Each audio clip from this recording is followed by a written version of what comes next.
by 3 goals to 1 for more on this. Nadim Manua joins us from England. We'll hear from Nadim in a moment. Craig, this was a bit of a weird game, wasn't it? Well, where do you want to start? There's so many storylines in this game. Let's just start off with the overall match, because a draw could have actually been a fair representation. Well, I actually think Arsenal in some sense got away with this because they're playing against a very average United side, but not only an average United side, but one that's got quite a few injuries, particularly in the back line.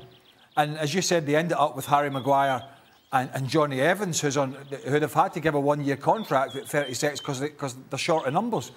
Diego Dallo playing left back, who I actually thought did really well.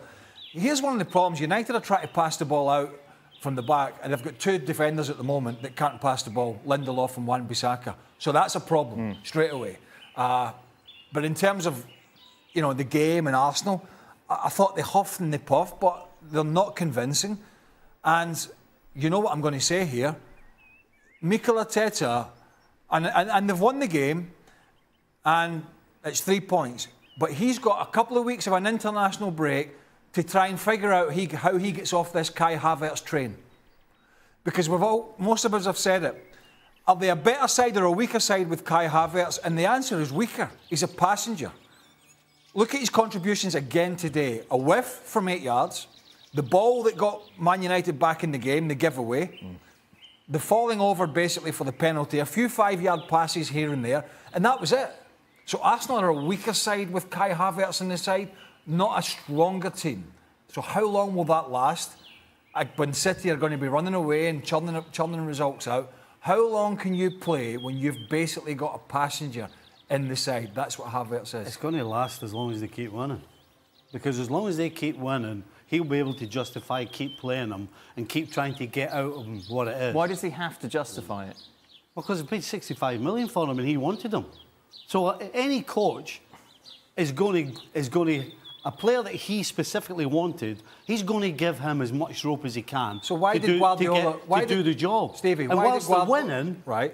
Why did Guardiola then, when Grealish wasn't playing well in his first season, put him on the bench? It's the same thing. I don't know. This is Arteta, though. Yeah, but you're saying a coach. There's nothing different. But if you specifically go out and say, I want this guy, and it's 65 million, and it's from Chelsea, it's a high-profile player, you're going to give him as long as you can without looking stupid, without looking as though then it's clear to everybody else. And whilst they keep winning, I mean, let's be honest, I don't disagree with what you're saying, but he's that off being the hero today. Because he should have scored and he should have had a penalty. Yeah, but that's a positive spin. It's a positive spin. He shouldn't have had a penalty. He shouldn't have had a penalty. No chance. Hold on a minute. So, no chance. By the way, if he scores and gets a penalty, you know what Arteta's going to be saying after the game? What a great... I'm saying, that's how close he was. So if you're Arteta, you're going to keep playing him. I'll tell you what, I'll take a bet with every one of you that he starts the next game. That's not the argument here. I'm telling you, so why not? My point is this. Listen, while I agree with you that you don't change a team when it's winning, it's how they're winning. Again, those goals come, the winning goals come late on when Havertz is off the park, which is what happened against Nottingham Forest. The 2 goals came when he was off the park. So at some point... At some point, Arteta has to recognise that the winning team or the winning formula is when Havertz is off the park. Now, he might prove to be more stubborn than he needs to be, than we think he should be, and keep sticking with him. That doesn't mean that he's making the right decision. Listen, I'm not telling you that it's a right or wrong decision. I'm just telling you why he will keep playing. That's all I'm saying. But what's the difference? Keep winning. I'll go back to Grealish. Man City were winning. But it's a different... It's not different. It's the same. It's a different, Man City it's a different coach. No. We're talking about a guy in Guardiola who you can score 3 goals in one game and not be starting the next. Listen. That's what other coach does here's that? The difference. What other coach does what Guardiola does? Here's the difference. Please tell me. Here's the difference. We have a coach. You're using the wrong example, I'm not Craig. using the wrong example. Yeah. If Arsenal want to be the best team in England, they're going to have a manager who makes big decisions. City have that. He wasn't treating Grealish or any other player badly, but if you were not pulling your weight in that City side, 100 million or not, you're on the bench. Arteta's got some big decisions to make, because this won't last. I'm with you, by the way. I don't disagree that he shouldn't be playing. I'm just telling you why he's playing. You said he could have been the hero. No, I'm just using examples of your Arteta. He would have been all over it. That's how you spin it. Nathan, welcome to the show, mate. The master of spin. No, it's fantastic. All right, have a go at I me. absolutely love that. What are you saying at me for? Absolutely love that. I've just said hello to Nathan now. We're moving on. Sorry, Nathan.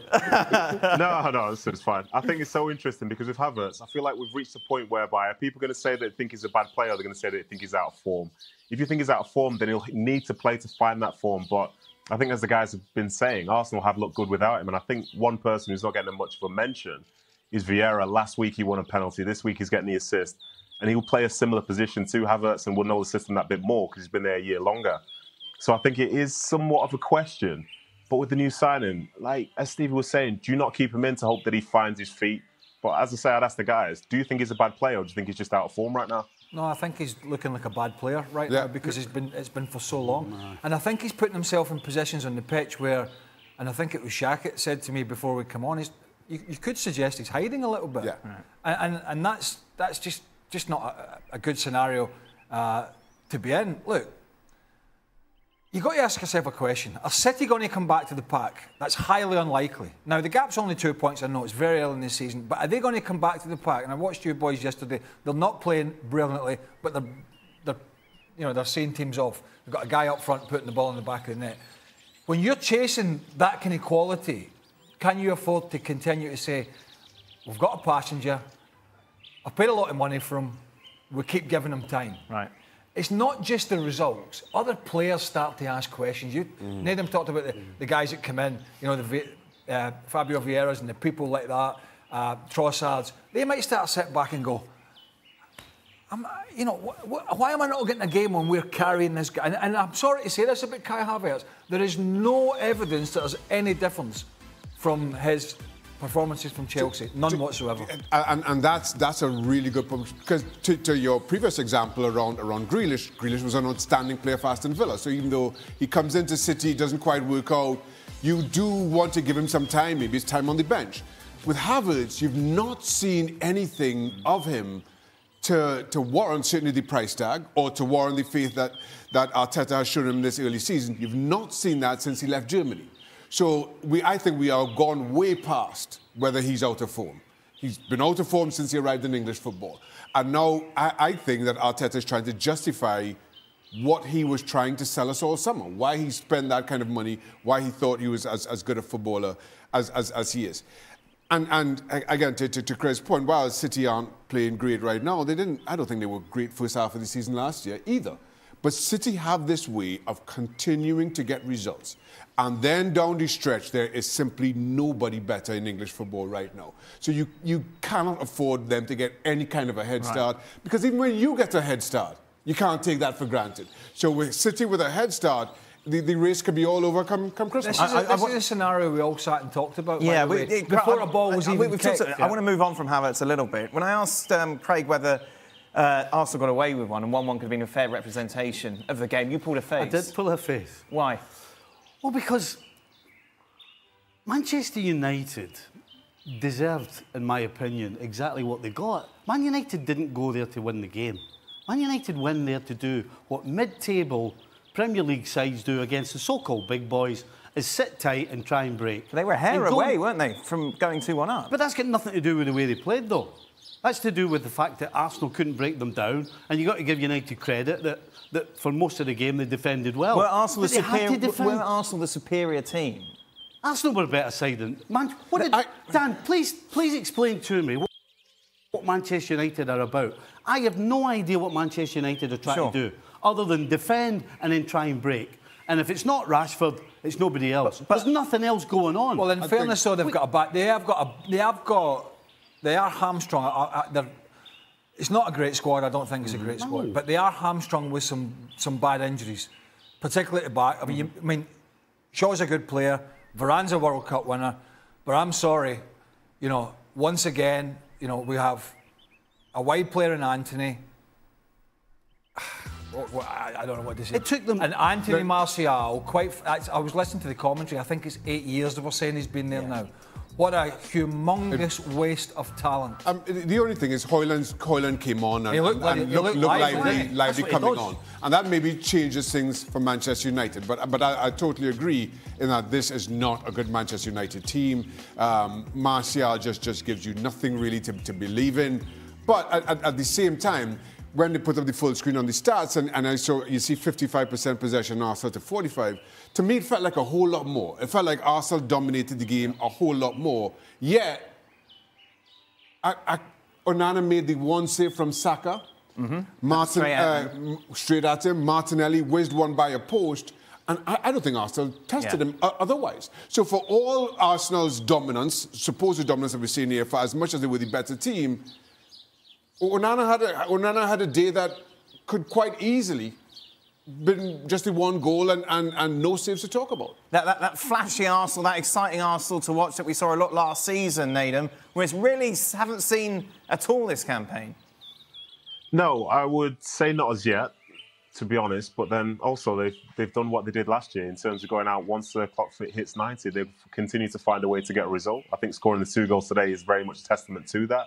I think they showed the video of like maybe 10 fans leaving the stadium. They're the naive ones that forgot about what happened last year on multiple occasions. And they do keep going. I think Arteta mentioned the fact that his team have a real desire and will to win. And it's good when you can bring on someone like Gabriel Jesus off the bench in this instance, coming back from injury. You know, they'll find a way. The crowd there, they get them really going. Obviously, last week against Fulham was disappointing for them, but it wasn't that exciting from Arsenal. I thought, in fairness, Dalot and Wan-Bissaka did pretty well against Saka and Martinelli. And as Shaka was saying, Onana's not had a ton of saves to make, which is very rare, I imagine, for most goalkeepers this season going to the Emirates. So fair play to United for being defensively solid. But I think, as Stevie was saying, it was that next stage. You saw the Rashford break in 1 or 2 opportunities, but it kind of feels like they came there for a draw. And I'm sure they were thinking that when they thought it was 2-1, they were going to get away with the win as well. I mean, for 26 minutes, and I'm not saying that Arsenal were fantastic, but they never got in Arsenal's half for 26 minutes till they scored, and all of a sudden it was like,